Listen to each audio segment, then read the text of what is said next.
అద్భుత సువార్త, అద్భుత సువార్త, అద్భుత సువార్త, అద్భుత సువార్త.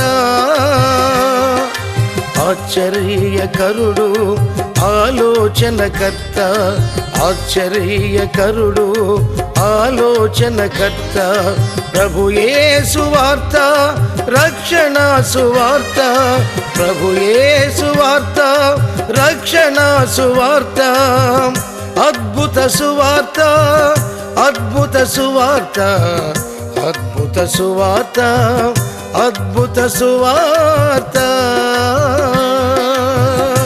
ప్రభునందు ప్రియమైన వారలారా, ప్రభువైన యేసుక్రీస్తు నామములో మీకు అందరికీ శుభాభివందనాలు తెలియజేస్తున్నాను. సహజంగా మానవుల యొక్క నైజం ఏ విధంగా ఉంటుందంటే, తమ గురించి తమ పరిస్థితుల గురించి ఆలోచించటం కంటే ఎక్కువ ఇతరుల గురించి ఆలోచించడం, అనవసరమైనటువంటి విషయాల్లో తలదూర్చడం, ఆత్మ పరిశీలన చేసుకోవలసింది మనం ప్రజల్ని పరిశీలించడానికి ఎక్కువ సమయాన్ని వెచ్చిస్తూ ఉంటాం. ఇది చాలా భయంకరమైనటువంటి తప్పని మనకు తెలిసి కూడా ఆ తప్పులోనే కొనసాగుతూ ఉన్నాం.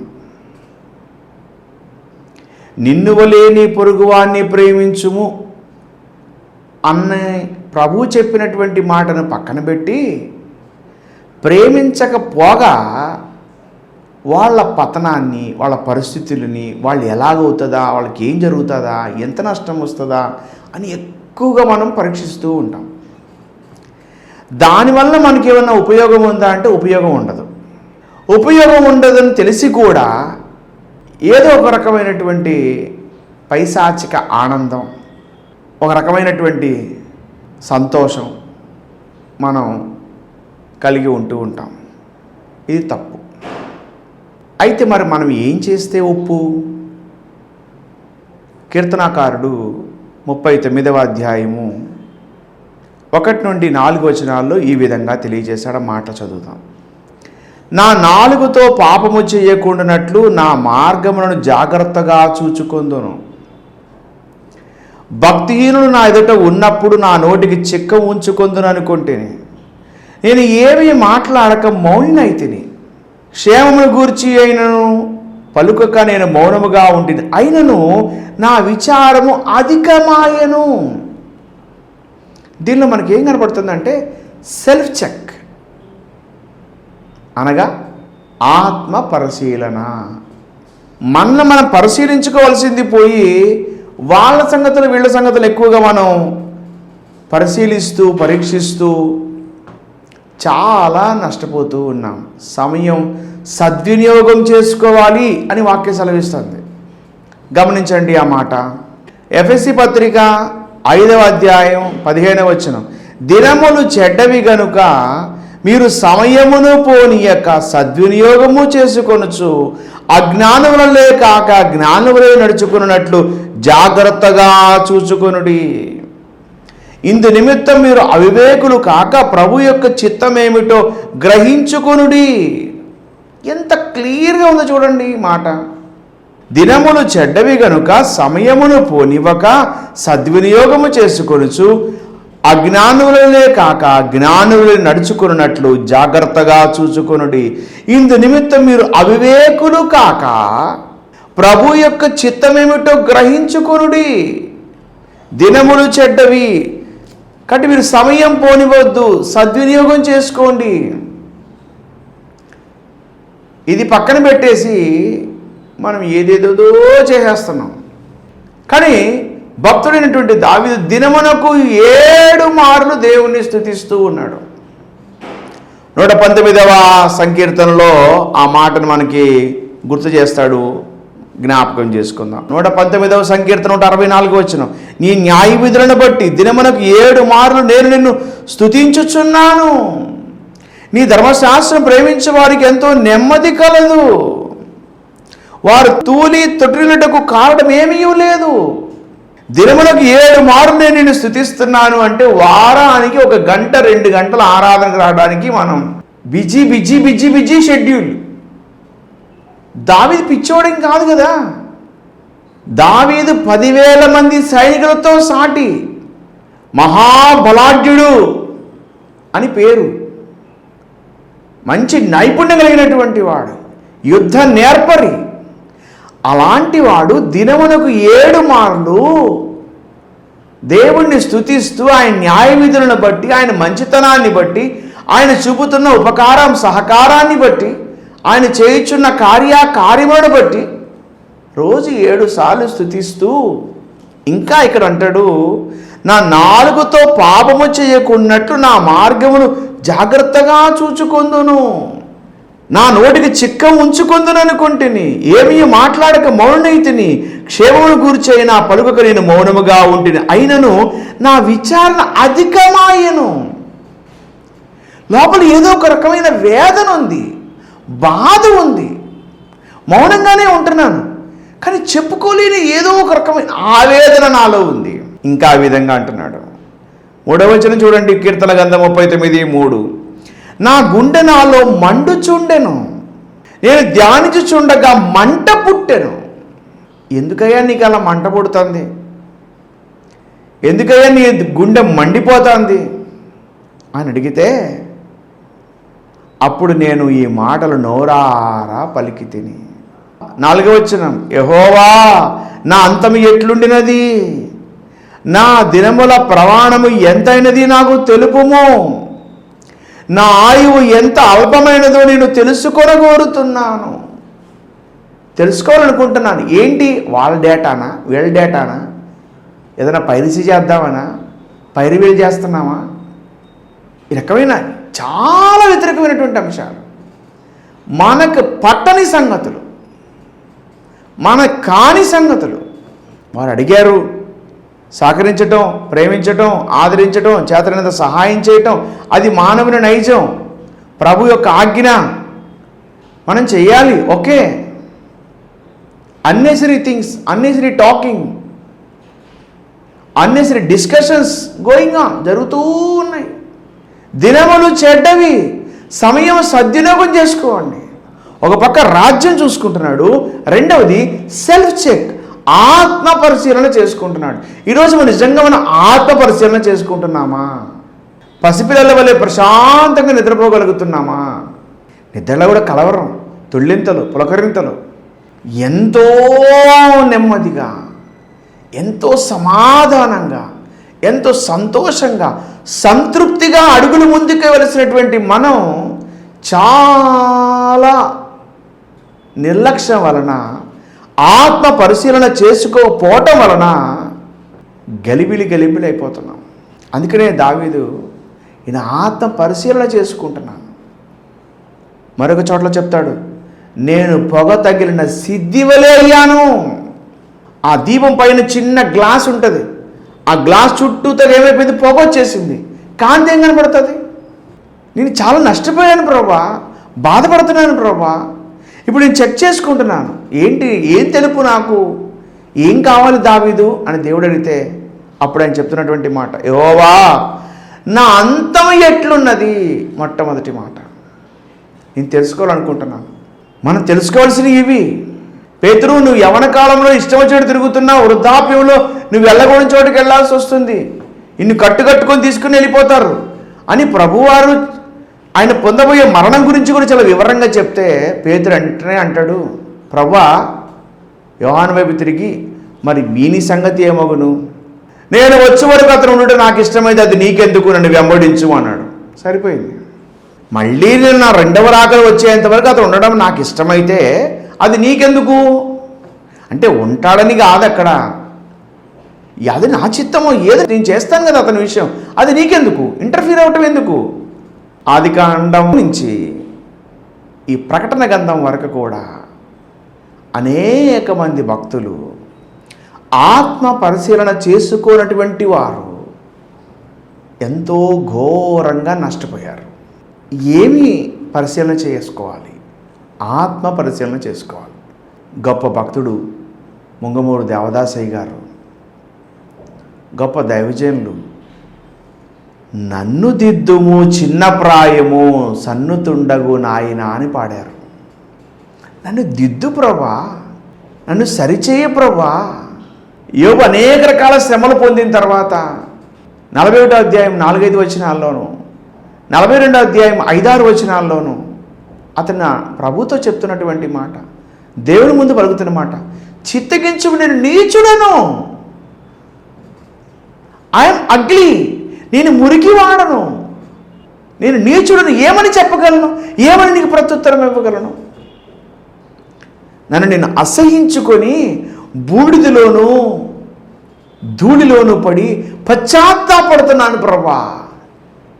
ఎంత రిపెంటెన్స్ అండి, ఎంత ఆత్మపరిశీలన చేసుకుంటున్నాడండి.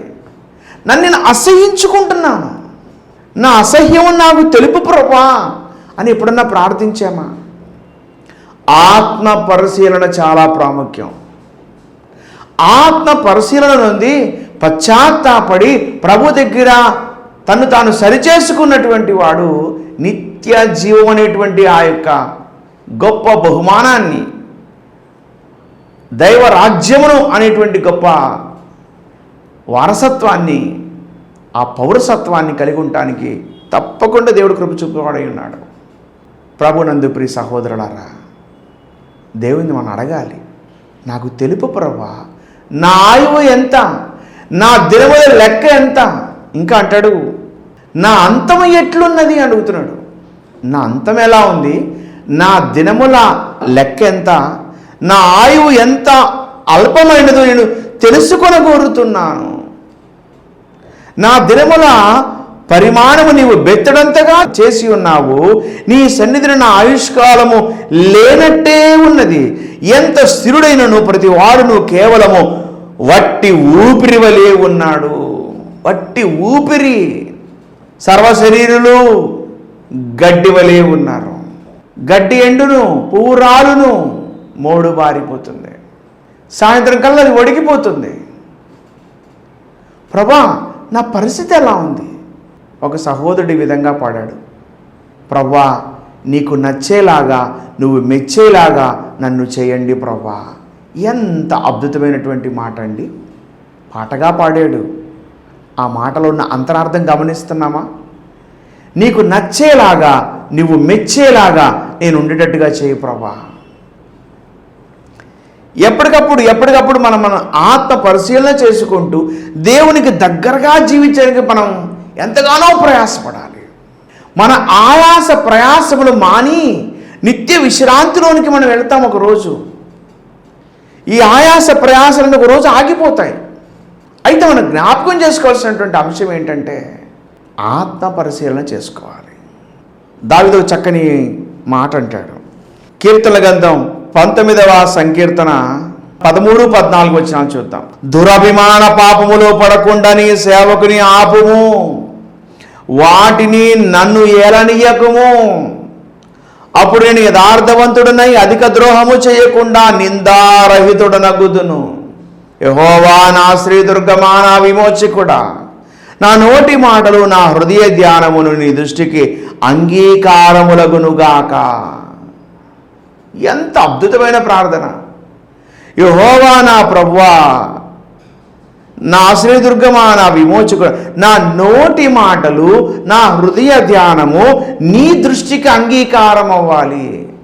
దురభిమాన పాపములో పడిపోతానేమో, దుర్వ్యాపారాలు చేస్తానేమో, నష్టపోయి నామానికి అవమానం తీసుకొస్తానేమో, అటువంటిది నా మీద ఏది ఏలకొనియకుండా చెయ్యి ప్రభా. మీరు నన్ను ఏలండి ప్రభా, నన్ను దిద్దండి ప్రభా, నన్ను దిద్దండి, నన్ను దిద్దండి, నన్ను దిద్దండి. 139వ కీర్తన అంతా అదే. యెహోవా నేను పరిశోధించి తెలుసుకున్నావు, నేను కూర్చుండా లేచుట నాకు తలం పుట్టకముని పని నీకు తెలుసు. ఏ మూలనున్నా ఎక్కడున్నా ఆఖరి పాతాళ లోతుల్లోకి వెళ్ళినా నీకు తెలుసు. దేవా, నా ఆయువు ఎంత ప్రభా, నా జీవం ఏ పాటిది ప్రభా. విసరి వెళ్ళి మరలే రాని వాయువు వలె నేనున్నాను కదా ప్రభా. చేద నుండి జారే నీటి బిందువు వలె, త్రాసు మీద ఎగిరిపోయే ధూళి వలె నా బ్రతుకుంది ప్రభా. ఎంత నా దినముల ఆ యొక్క పరిమాణము నీవు బెత్తడంతగా చేసి, అసలు వట్టి ఊపిరిపోలి ఉన్నాను నేను. ఇప్పుడు తీసేస్తే మంటి పాలైపోతాను. ఎంతగా మనం తగ్గించుకోవాలి చూడండి. ఎన్నో శ్రమలు పొందినటువంటి ఆ యోబు, నేను నీచుడను, నేను వ్యర్థుడను, నేను అసహించుకుంటున్నాను. ఈరోజు మనం ఎలా ఉన్నాం? వాళ్ళ గురించి వీళ్ళ గురించి ఆలోచిస్తూ సమయం వృధా చేస్తున్నామా? ఎంత నష్టపోతున్నాం? రేపు ప్రభు దగ్గర అన్ని లెక్క చెప్పాలి కదా. ఇక్కడ లెక్కలు తప్పించుకోవచ్చు, ఇక్కడ దొంగ లెక్కలు రాసుకోవచ్చు, ఇక్కడ మేనేజ్ చేయొచ్చు, కానీ అక్కడెవరిని మేనేజ్ చేస్తావు? అక్కడేమైనా దూతలు డబ్బులు తీసుకొని ఏమన్నా కింద పైకి కిందకి పెట్టేస్తారా? అది లేదు అక్కడ. తన ప్రక్కన్న దూతల్లో కూడా ఆయన తప్పులు ఎదుగుతూ ఉంటాడంట. ఆ పరిశుద్ధులకు తీర్పు తీర్చేటువంటి అవకాశం మనకి ఇస్తానంటున్నాడు. ఆ అవకాశం మనకి రావాలంటే మనం ఎక్కడ చిక్కకూడదు కదా. చిక్కకూడదు కదంటే చేతికి మట్ట అంటకుండా మేనేజ్ చేసేయడమా? ఇది భక్తి జీవితమా? ఇది దేవుడు హర్షిస్తున్నాడా? దీని కొనకైనా మనం ప్రయాసపడేది? ఒక దైవసేవకులు ఇలా అన్నారు, మనం చనిపోతాం, సమాధి కార్యక్రమం జరుగుతుంది, జ్ఞాపకార్థ గుడి జరుగుతుంది. ఆ రోజు ఆ జ్ఞాపకార్థ గుడిక రోజు నీ సాక్ష్యం సమాజంలోకి వెళ్తుంది. శరీరం మట్టి అయిపోతుంది, సమాధిలోకి వెళ్ళిపోతుంది, కానీ నీ సాక్ష్యం సమాజంలోకి వెళ్తుంది. నీతిమంతుని జ్ఞాపకం చేసుకోవటం ఆశీర్వాదకరం అని అంటున్నారు. నిజంగా నీతిమంతుడివేనా? యథార్థవంతుడివేనా? సత్యం కోసం నిలబడ్డావా? ప్రభు గురించి శ్రమపడ్డావా? ఏం ధర్మకార్యాలు జరిగించావు? పరిచయ కొరకు ఏం చేశావు? ఎంతవరకు పరిచయం చేశారు? ప్రతి ఒక్కరూ, దీనిలో ఎవరు మినహాయింపు లేదండి.